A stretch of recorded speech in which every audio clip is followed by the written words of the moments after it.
Imagine a garden where each flower represents a vital aspect of your being, your emotions, your thoughts, and your vitality. But what if some of these flowers were wilting, affecting the entire garden's harmony? And today we delve into the world of energy healing, exploring the magnificent journey of chakras and frequency healing. Listeners, welcome to We Are Listening. I am your host, Pulkit Garg, and joining us is a true enthusiast of energy healing, Fiona Clark, also known as the Zenergizer. Welcome, Fiona. Great to be here. Thank you, Pulkit. Pleasure is all mine, Fiona. And the very first question, I have for you is, what's the meaning of the word the Zenergizer? I knew you were going to ask me this. It's a great one. So the Zenergizer sort of came together with, one of those things that just hits you and you just sort of think, right, that's it. Because my intention at one point, I was working a lot with the midlife section of things, really. And I was sort of like, how can we energize ourselves in every way? And I thought when people talk about energy, they see it in different ways. They sort of see it like, that Duracell battery doll that just goes, goes, goes, and then falls down. That's not the sort of energy I'm talking about. I'm talking more about the energy, which is a high vibrational energy, but you've still got that zen, that calmness, that compassion, that lightness with it. So it's not that manic energy, it's a balance of having everything. So that's really where I came to the Zenergize and the Zenergy from, actually. Amazing, amazing. Just a follow-up point for our listeners, as well as, so I was just explaining my friends before I, started the recording. They wanted to understand what exactly the word Zen means. Zen for me, I mean, I think you'll find that a lot of people will see different things, but Zen for me, it's a great question actually, because I've been looking at this myself. Zen for me is just that state of being in divine balance. It's being in that place of just to Mhm, be. mhm. It's having that sort of the connection with the source above as well as the connection to Mother Earth below. And it's just being in that, regardless of what else is going on around you.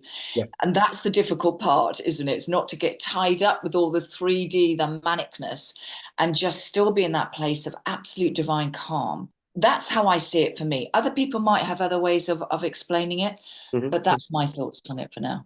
No, that's amazing. That's amazing.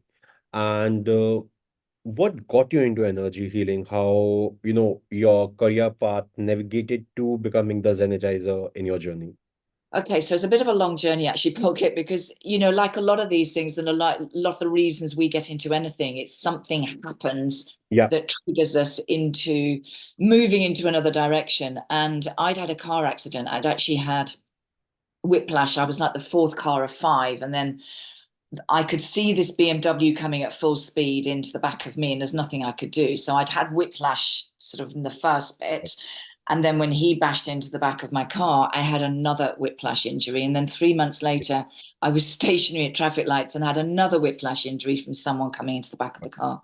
So I had a really bad problem with my neck and I couldn't lift my arm. I had a lot of pain.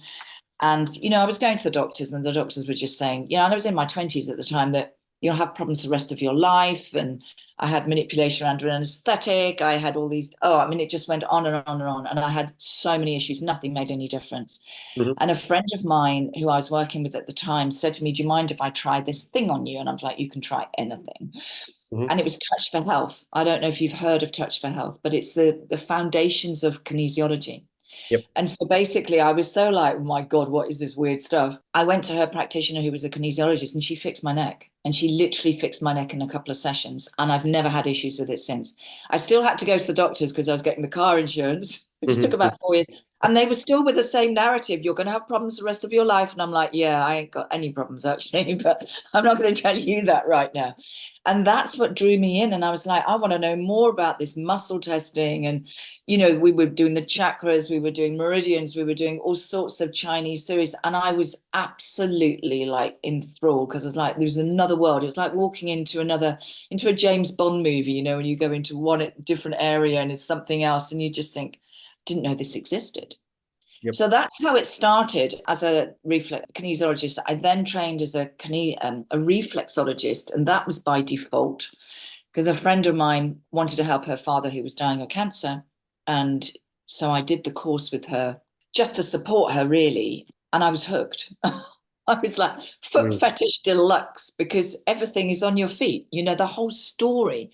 So I did every course under the sun with reflexology, VRT, ART, with sound, with color, with everything, because it was phenomenal, the results. But so I stopped doing it because obviously it was too much in my hands after a good few years, amongst doing everything else. And the Reiki and the crystal healing and theta healing coaching, and then EFT, it just led from one thing into another.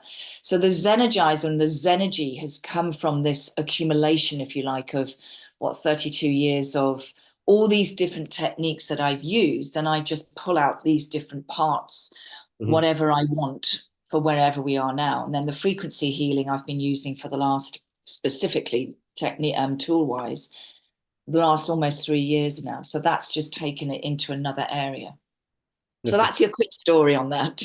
Oh, that's an amazing journey. And, Yeah, kudos to you for recovering and putting in that effort that's required. A lot of time, people yeah, just blindly trust the practitioners out there. And even, I would not say it's the gap at the practitioner's end, but the person itself, they believe and they're like, okay, nothing can happen. And they stop putting in efforts.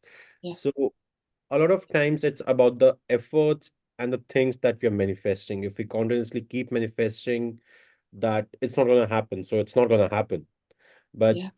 if you try, you never know what's gonna work and give the results that you have been dreaming of. And this is the thing, over the years, I've seen the magnificence of this sort of physical matter that we live in. And I truly believe, with all the things that I've done and I've experienced over the years and the things I've listened to and heard, all sorts, is that we really can heal ourselves. Mhm, It's mhm. just, this is what stops us with Yep. everything. This little back brain here, that little the programming that we've had for so many, many years. And it's like retraining the muscle. It's like reprogramming a Yep. computer, as we well know. And you've got to practice that new program so that you become really efficient in using it. And it's the same with our mind. It's the same with our body, because our bodies are quite phenomenal and our mind is absolutely incredible. No, that's true. That's true. I have seen various exercises, and one of our coaches and experts was also sharing that if you continuously, keep thinking that your thumb is paining, Yeah, within 5 minutes you will start having the pain in the thumb. Do absolutely. anything, don't touch anything, still it will start hurting. Yeah, yeah. And unfortunately, I don't know if you know this statistic, and which I found quite frightening actually, but I'm pretty sure that it's David Hawkins who says that 85% of people live 85% of the time in a low vibrational state of being. And since you mentioned about vibrations, why don't you help our listeners understand the significance of these vibrations? How do they impact? Where are they located? What's the complete science behind these vibrations that we often hear a lot about with, and how it is related to our humans' well-being? Okay, so I know people get very confused about this, and it's not woo-woo stuff, it's quantum physics. Everything. And Tesla said, if you want to find the secrets of the universe, Mhm. you've got to look at energy, vibration, and frequency, because this is nothing new. It is who we are. We are just energy, frequency, and vibration. And everything living has an energy, has a frequency, and it vibrates at some level. Agreed. So when we look at well, let's just look at our emotions, because I like, let's make it simple for people to understand. When you are in a place of anxiety or stress or feeling unhappy or feeling angry, these are all very low vibration. When we're feeling happy and we're feeling sad and we're feeling that state of absolute allowance and acceptance, we know our posture, number one, changes. Our energy field is recognized and is felt by other people, because you're automatically drawn to people or drawn to a specific place or drawn to a room or an animal, because the vibration, the energy is good. Mhm, So mhm, consciously you might not know that this is happening, but unconsciously it's happening all the time. And so when you look at frequencies, look at a radio, for example. People never question, how the hell does a radio work? mhm, mhm. The only reason it works is because you're turning the dial or you're pushing the button, whichever way it goes, Yep, yep. to get a specific frequency to tune into a radio station, whether it's Radio Sydney, radio down the road. It doesn't matter where it is. And it's the same with us. It's the same with the car. You push that button on your fob it opens your car, not every other car down the road, because it's a specific Yep. frequency. So does Yeah. that make sense? It's like we're always looking to see where the frequencies are sitting, but Mhm. you don't have to go into the science of it to understand that actually everything we think, we do, we are throughout the day really is resonating on what frequency we're vibrating at. Yep. Yeah, that's true. That's true. Does that make more sense? Surely, surely. And let's say for, I want to understand at what frequency is my body vibrating right now. And how do I understand, is it the right frequency or not for my body? Oh, that's a good question. So, what I would suggest everybody does, and if you've never done this, please go and have a look at it. The map of consciousness that David Hawkins has created gives you such a great visual for this. Do you know it, Pulkit? No, no, No. that's the first Okay. time hearing. So when you get there's several different but I mean I just love this and I share it with all my clients because it gives you a really good visual, because what he's done is he's actually gone from 0 up to about 1,000 hertz, Okay. and through this pattern that he's created you can actually see which emotions are vibrating at what hertz. So for example, the lowest vibration we can actually be in is shame. And that's literally 20 hertz. Now, if we want to go up to the top, that is enlightenment. Hmm. And interestingly, the one underneath enlightenment is peace. It's Okay. not love, which is interesting. So if you have a look at that chart, you will also see he's got it through. He doesn't actually put it on there, but it is you'll see the different colors. It's all the chakras. Hmm. So you can see that the density of the lower chakras, the root chakra, Muladhara, and the first three physical ones, the root, the sacral, and the solar plexus, their energy, that vibration is always going to be heavier because it's how we show up in the physical world. So as Hmm. soon as you come to the upper part and you see the different emotions, when you come into acceptance or you come into allowance Yep. or you come into love or peace, these frequencies are higher. So you will know how you feel. And if you are sick, if you are stressed, if you are in pain, if you have any of those three things going on, your frequency is obviously going to be low. Hmm. So does that make sense? Yeah, it does. It does. It does. Yeah, because I know it's not tangible. So people can't say, right, just show me what that is. It's Yeah. not a tangible thing. So this is why people, I think, have a real issue with trying to understand it. But I work with Healy, for example. So Healy is a frequency device. And there's many, many frequencies. This is nothing new. The frequency technology was created over 100 years ago. And it got shut down because pharma sort of got involved and because this was healing people. I mean, this is a tiny, tiny, tiny, as you can see. This was created by a German guy called Markus Schmieke, he's a phenomenal man who is a Hmm. quantum physicist. And he really wanted one of these in everyone's pocket. It's like a doctor in your pocket. So this basically has 144,000 different frequencies. And what this can do works in two different ways. It can scan your energy field. So you're going back to your question of how do you know where you are? It can scan your energy field. Again, it doesn't matter where you are because there is no time and space with energy.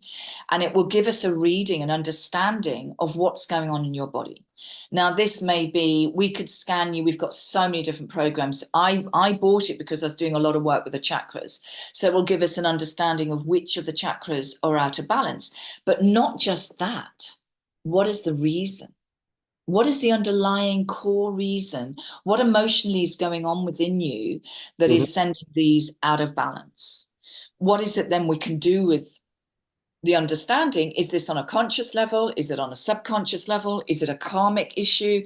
Is it Hmm. something that we've been manifesting on a physical level for eons, which a lot of the stuff we have? Or is it something that's just happening right here and now? It is so phenomenal. And then it will send the frequencies back into your field to bring you back into this place of balance. Oh, wow. It's mind blowing. And so we work with it in that way. But the other way we work, and I've got the straps on, we work with the microcurrents. Hmm. So the microcurrents are actually different programs again. And, we could have programs for the organs, which I use a lot because we don't know what's going on with our body inside anyway. Hmm. We've got programs for learning. We've got programs for fitness. We've got programs for mental health, anything and everything. And by using the microcurrents, we are putting the frequencies into the cellular level of the body. So it's working physically, and then it's working in the auric field, the energy field. Wow. And what the difference is between this and, you know, the Rife machines or the Spooky Twos is that when we do the microcurrents, Healy will tune in specifically to your frequency. Now, Wow. a lot of the machines will give you a frequency, as you'll know, you'll hear different frequencies, you know, spoken about that are specific for, say, headaches. But if Mhm. 3 people have got a headache, they will probably be coming up with a different program because the reasons are different. The core issues are different. Yeah. So if you do one frequency for everybody, you'll probably find that maybe 1 or 2 of the people won't shift because it's not the right frequency for them. So what this does, it tunes in, and every 10 seconds, the frequency shifts until it gets the right frequency for you.